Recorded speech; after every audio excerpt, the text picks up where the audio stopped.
CNN 24 সংবাদে আমি শর্মী আপনাদের স্বাগত জানাচ্ছি। চলুন দেখে নেওয়া যাক আজকের কিছু গুরুত্বপূর্ণ সংবাদ শিরোনাম। শিলচর বাইপাসে বাগদত্তাকে আটক করে যুবতীকে 7 যুবকের ধর্ষণ, গ্রেফতার 1।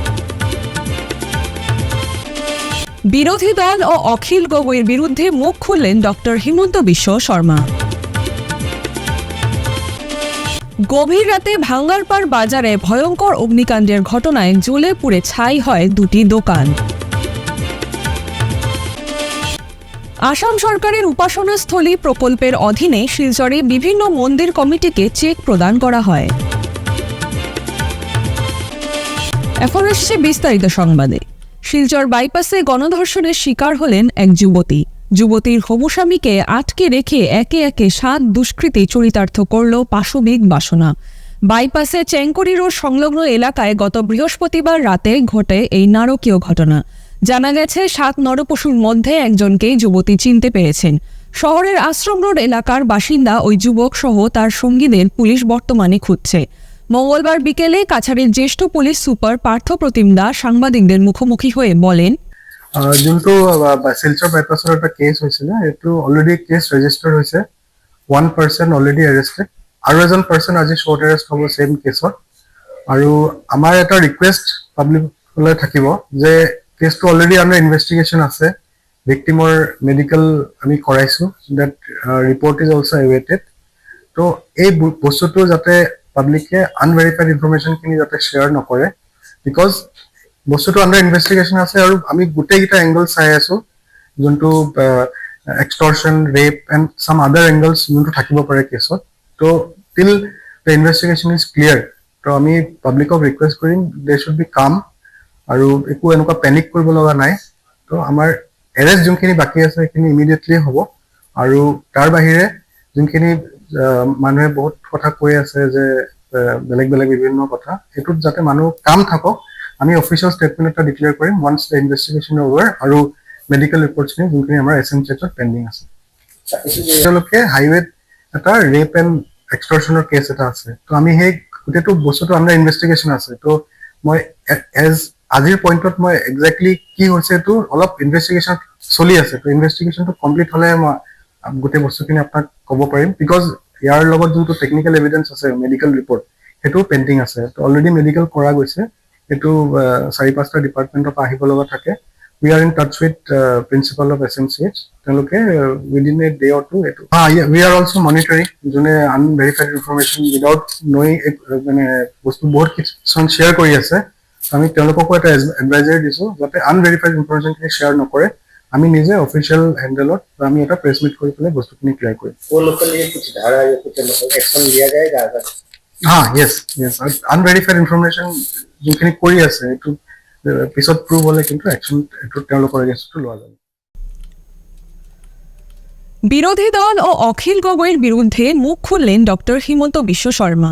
কার্বি আংলংয়ে সাংবাদিকদের মুখোমুখি হয়ে মুখ্যমন্ত্রী ডক্টর হিমন্ত বিশ্ব শর্মা বলেন, অখিল গগৈ বা বিরোধী দল কি করছে তা দেখার সময় নেই। বিহপুরিয়ায় ভূপেন বরার শ্মশান যাত্রা সম্পর্কে মুখ্যমন্ত্রী বলেন, তিনি কংগ্রেস ছাড়ার সময় রাজীব ভবনকে পরিষ্কার করা হয়েছিল, এর বিপরীতে তিনি মুখ্যমন্ত্রী হয়েছেন।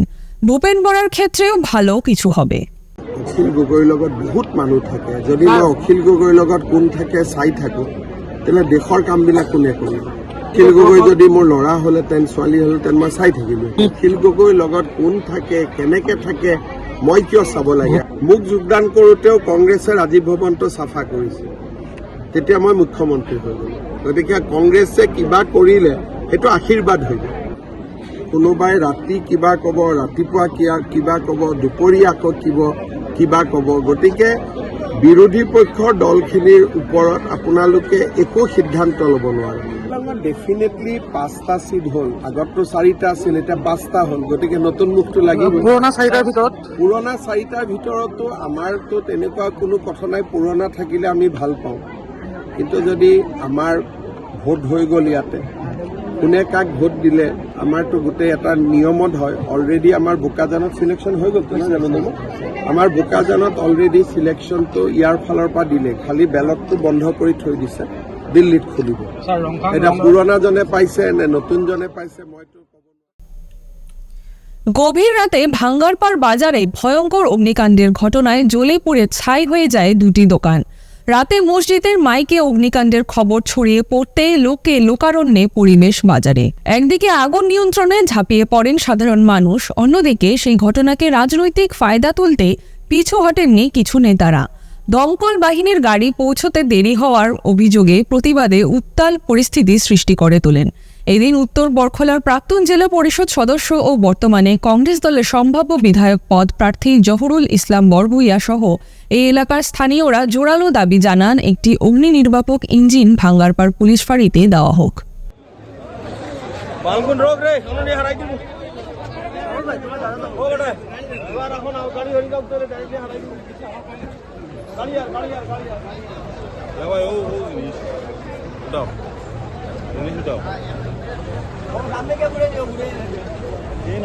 ঘটনা ঘটেছে, এই ঘটনা নতুন নয়, বারবার ঘটতেই আছে।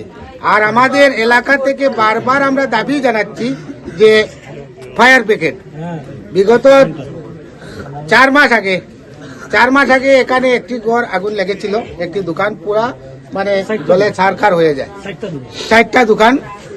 এর আগেও এরকম ভয়ঙ্কর অগ্নিকাণ্ড ঘটেছে। আজকে আবারও আমাদের নিয়ারেস্ট থানা থাকা সত্ত্বেও সেখানে ফায়ার ব্রিগেড নেই, যার কারণে আমরা দোকানগুলা বাঁচাতে পারি নাই। যখনই আগুন লাগে তখন আমাদের গ্রামবাসী একত্রিত হয়ে বালতি দিয়ে আমরা জল এনে আমরা আগুন নিভাতে হয়। আমাদের বরকলার থানায় যদিও একটা আছে, সেটা এখান থেকে অনেক দূর। আমার দাবি যে প্রতিটি থানায়, আমার বরকলা সমষ্টি সহ কাছাড়ের জেলার প্রতিটি থানায় যেন একটি করে ফায়ার ব্রিগেড দেওয়া হয়, এটাই আমাদের সরকারের কাছে দাবি। কারণ বারবার অগ্নিকাণ্ডের ঘটনা ঘটে আমাদের বড়বাজারপুর থেকে শুরু করে এইদিকে তিনগড়ি পর্যন্ত, এখানের মধ্যে কোনো ফায়ার ব্রিগেড নেই। বরকলায় থানায় যদিও আছে, সেটা সেই দিকটাও কভার করতে পারছে না, এত খারাপ ভয়াবহ রাস্তা। এখন আজকে আসার সময় বরকলা থানার যে ফায়ার ব্রিগেডটি, সেটা কিশোরনাথ স্কুলের সম্মুখে দাঁড়িয়ে আছে, সে কোন দিকে যাবো রাস্তাই পাচ্ছে না। তারপর আমি এই দিক থেকে আসার সময় আমার পিছে পিছে সেই গাড়িটিকে নিয়ে আসি। এর ভিতরে আসার আগেই আমার গ্রামবাসীরা আগুনটি নিভিয়ে দেন। আমি সবাইকে ধন্যবাদ জানাই। এবং আমরা এখানে এখন ভাঙ্গারপাড় বাড়িতে এসেছি এই কারণে, আমাদের জেলা পরিষদ সদস্য এখানে আছেন, আমার মুসলিমউদ্দিন ভাই সহ আমরা এলাকাবাসী সবাই এসেছি। আমাদের একটাই দাবি, আমাদের ভাঙ্গারপাড় পুলিশ ফাঁড়িতে একটি ফায়ার ব্রিগেড দেওয়া হোক। শিলচর গান্ধী ভবনে আয়োজিত এক সভায় উপাসনাস্থলী প্রকল্পের অধীনে দ্বিতীয় পর্যায়ের প্রথম কিস্তি হিসাবে মোট ৬৮টি বিভিন্ন মন্দির কমিটির হাতে ১.৫ লক্ষ টাকা করে চেক তুলে দেন শিলচরের বিধায়ক দীপায়ন চক্রবর্তী। দেখুন সবিশেষ।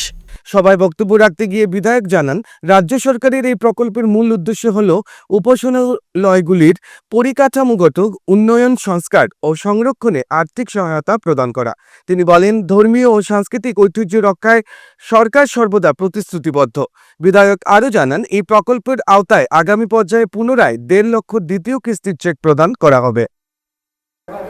মাননীয় মুখ্যমন্ত্রী ডক্টর হিমন্ত বিশ্ব শর্মার আজকে আমাদের শিলচর বিধানসভা সমষ্টিতে ওনার যে উপাসনাস্থলী যে একটা প্রকল্প ঘোষণা করেছিলেন মঠ মন্দিরের ইনফ্রাস্ট্রাকচার ডেভেলপমেন্টের ক্ষেত্রে, এই স্কিমের অধীনে মাননীয় মুখ্যমন্ত্রী আজ শিলচর কর্পোরেশনের এলাকার ভেতরে ৮৬টা মন্দিরকে প্রাথমিক অবস্থায় ১.৫ লক্ষ টাকা করে প্রথম কিস্তি আর্থিক সহযোগিতা করছেন। এই ৮৬টা মন্দিরের মধ্যে আমি ২০টা মন্দিরকে আর ব্যক্তিগতভাবে নিজে নিয়ে চেকগুলো ডিস্ট্রিবিউশন করি। যেহেতু সময় কম, দুদিনের কিছুদিন পর ইলেকশন ডিক্লেয়ার হবে, তাই আজকে আমরা গান্ধী ভবনে আরও ৬৮টি মন্দিরের আমাদের মন্দির কমিটির সভাপতি, সাধারণ সম্পাদক তাদেরকে ডেকে এনে আমরা এই চেকগুলো তাদের হাতে তুলে দিই মাননীয় মুখ্যমন্ত্রী ডক্টর হিমন্ত বিশ্ব শর্মার হয়ে। এই অনুষ্ঠানে উপস্থিত ছিলেন আমাদের জেলা সভাপতি রূপম সাহা মহাশয়, প্রাক্তন জেলা সভাপতি বিমলেন্দু রায় মহাশয়, আমাদের 3টি মণ্ডলের সম্মানিত সভাপতিরা হীরক চৌধুরী মহাশয়, পিরকু দাস মহাশয় ও আমাদের দুলাল দাস মহাশয়, শান্তনু রায় মহাশয় সহ সকলের উপস্থিতিতে এই চেকগুলো ডিস্ট্রিবিউশন হয়। তার আগে ইঞ্জিনিয়ার যিনি আছেন, টেকনিক্যাল পার্সন মৃণাল দে, এই চেকটা কী করে ইউটিলাইজ করতে হবে তা সম্বন্ধে বুঝিয়ে বলেন সাথে সাথে আমরা ব্যাংকের মানুষকেও নিয়ে আসি। এটা একটা জয়েন্ট অ্যাকাউন্ট হবে, president or secretary and technical person হিসাবে ইঞ্জিনিয়ার থাকবেন। তো এই জয়েন্ট অ্যাকাউন্ট খোলার জন্য আমরা স্পটেই যাতে অ্যাকাউন্ট হয়ে যায় তার জন্য ব্যাংকের মানুষও উপস্থিত ছিলেন। তো এই অনুষ্ঠানে যারা উপস্থিত হয়েছেন সকলেই আন্তরিকভাবে আমাদের মাননীয় মুখ্যমন্ত্রী ডক্টর হিমন্ত বিশ্ব শর্মা মহোদয়কে গভীর শ্রদ্ধা জানিয়েছেন আর সকলে আশীর্বাদ করেছেন যে আগামী যে নির্বাচন, এই নির্বাচনে মাননীয় মুখ্যমন্ত্রী যাতে আরেকবার আসামের মুখ্যমন্ত্রী হয়ে মানুষের সেবায় নিয়োজিত থাকতে পারেন। কাটিগড়া পুলিশের নীরব প্রশ্রয়ে চৌরঙ্গি বাজারের ফুটপাত রয়েছে সবজি ব্যবসায়ীদের দখলে।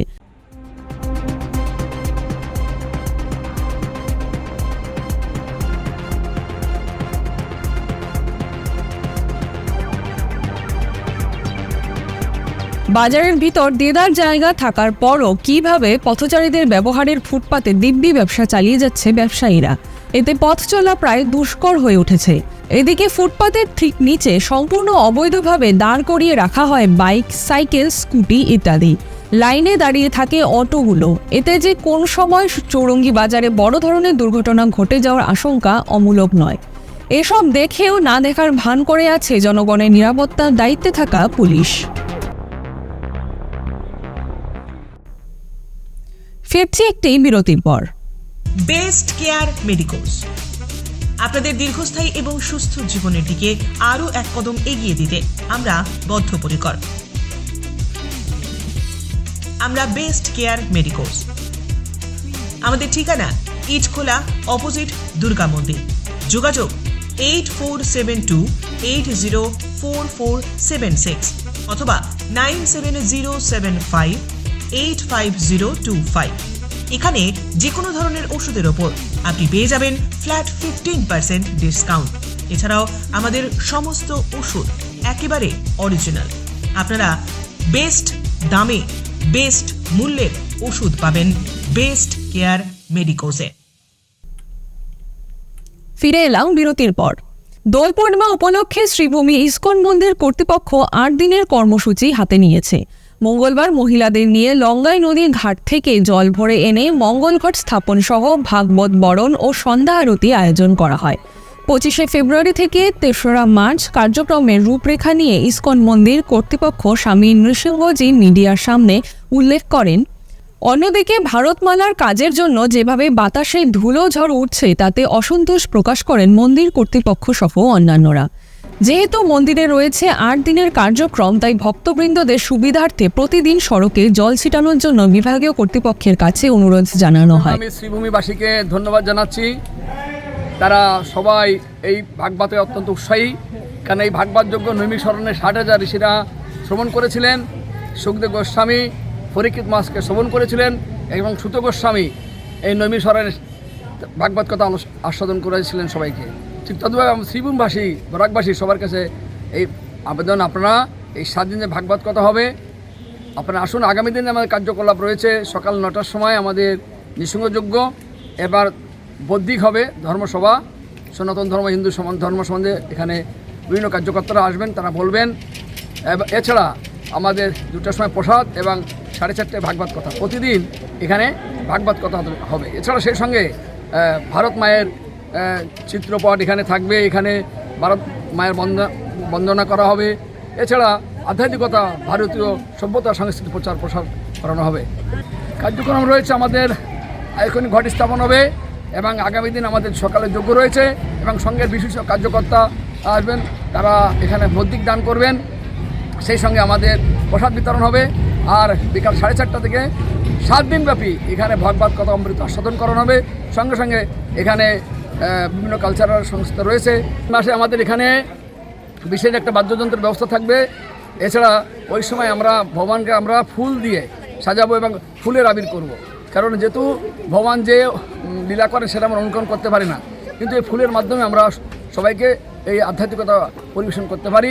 এবং ওই দিন এখানে ভগবান অভিষেক হবে। ওই দিন গরম আছে, সেই জন্য গরম থাকার জন্য আমাদের অভিষেক হবে 7টার সময়। ওই দিন প্রতিদিন আমরা 6টার সময় অভিষেক করি, কিন্তু এবার আমাদের কার্যক্রম 1 ঘন্টা পিছিয়ে যাবে, 7টার সময় অভিষেক হবে। তো এই 7 দিন আপনারা অংশগ্রহণ করুন এবং আপনারা এই অনুষ্ঠানে সবাই সহযোগিতা করুন এবং সবার কাছে সপ্তরাজ রঙ্গ উৎসবে ভাবিকালের ৪২ বছর পূর্তি উপলক্ষে এবার রয়েছে একটি বিশেষ আয়োজন। নাট্যক্রিয়ার নানা মাত্রা অনুশীলনের দর্পণে শীর্ষক একটি আলোচনা চক্র। সেটি হবে স্থানীয় মধ্যসহ সাংস্কৃতিক সমিতির সভাগৃহে আগামী ১ মার্চ। তাতে নির্ধারিত বিষয়ের উপর আলোচনা করবেন ১২ জন আমন্ত্রিত বক্তা। আসাম বিশ্ববিদ্যালয়ের পারফর্মিং আর্ট ডিপার্টমেন্টের নাটক নিয়ে আসছে এই উৎসবে। অন্য বছরগুলোর মতো এবারও নাটকপ্রিয় শিলচরবাসীর সমর্থন, সহযোগিতা, উপস্থিতি কামনা করেছেন ভাবিকালের কর্মকর্তারা। ৪২তম বর্ষপূর্তি উপলক্ষে প্রতি বছরের মতো এই বছরও আমরা আয়োজন করেছি সপ্তরাজ রঙ্গ উৎসব। এটি জাতীয় নাট্য উৎসব। এই জাতীয় নাট্য উৎসব শুরু হচ্ছে আগামী ২৮ ফেব্রুয়ারি সন্ধ্যা ৫:৩০ এবং ওটা চলবে ২ মার্চ পর্যন্ত।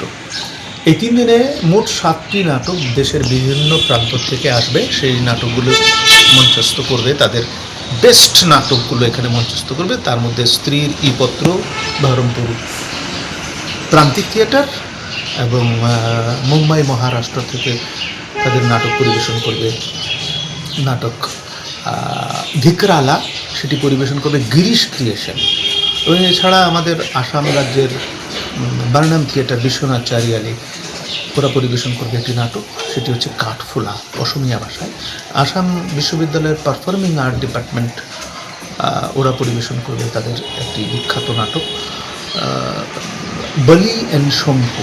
এছাড়া আমাদের এই উপত্যকার নাট্যকার ইন্দ্রনীল দের লেখা নাটক ছায়া কুসুম সেটি মঞ্চস্থ হবে। সেটি করবে আসলে রেস পায়লাপুর। CNN 24 সংবাদ আজকের মতন এই পর্যন্তই। নমস্কার।